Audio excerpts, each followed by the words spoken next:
ఫలవంతం ఈసారి వినాయక చవితి రోజున భాద్రపద యోగం ఏర్పడుతుంది. ఇది చాలా పవిత్రమైనదిగా పరిగణించబడింది. అంతేకాదు ఈ సందర్భంగా చాలా ప్రయోజనకరమైన అనేక ఇతర యోగాలు ఏర్పడుతున్నాయి. హిందూ క్యాలెండర్ ప్రకారం ఈ రోజు బ్రహ్మ యోగం, ఇంద్ర యోగం ఏర్పడుతున్నాయి.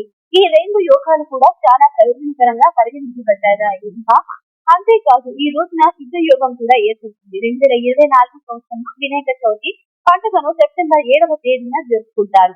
ఈ రోజున హిందువులు గణపతి విగ్రహాన్ని తీసుకొచ్చి తమ ఇళ్లలో ప్రతిష్ఠించి పూజిస్తారు.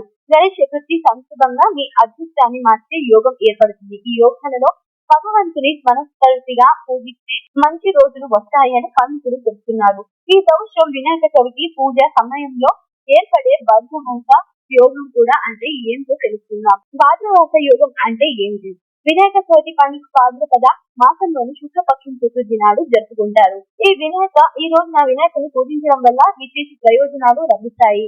ఇంకా ఈసారి భాద్రపద యోగం 7 సెప్టెంబర్ 2024 ఉదయం 4:20 ఏర్పడుతుంది. సాయంత్రం 5:37 ముగుస్తుంది.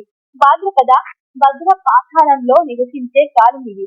ఇంకా భద్రుడు పాతాళంలోకి ఉండడం వల్ల భూలోకంలోని నివసించే వారికి క్షేమం చేకూరుతుంది. ఇంకా సుఖ సంతోషాలు పెరుగుతాయని పురాణ గ్రంథాల్లో కథనం. మరిన్ని శుభ ప్రయోజనాలు ఏర్పడతాయి. ఈసారి వినాయక చవితి రోజున భాద్రపద యోగం ఏర్పడుతుంది.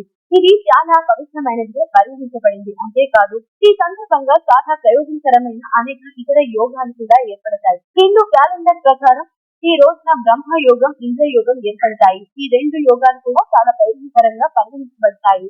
అంతేకాదు ఈ రోజున సిద్ధ యోగం కూడా ఏర్పడుతుంది. ఈ యోగం చాలా ప్రయోజనకరంగా కూడా పరిగణించబడుతుంది. ఈ రెండు రాష్ట్రాల వారికి జ్ఞానం బలాన్ని అందిస్తాయి. అంతేకాదు కృష్ణ నక్షత్రం, స్వాతి నక్షత్రం కూడా ఈ రోజున కనిపిస్తాయి.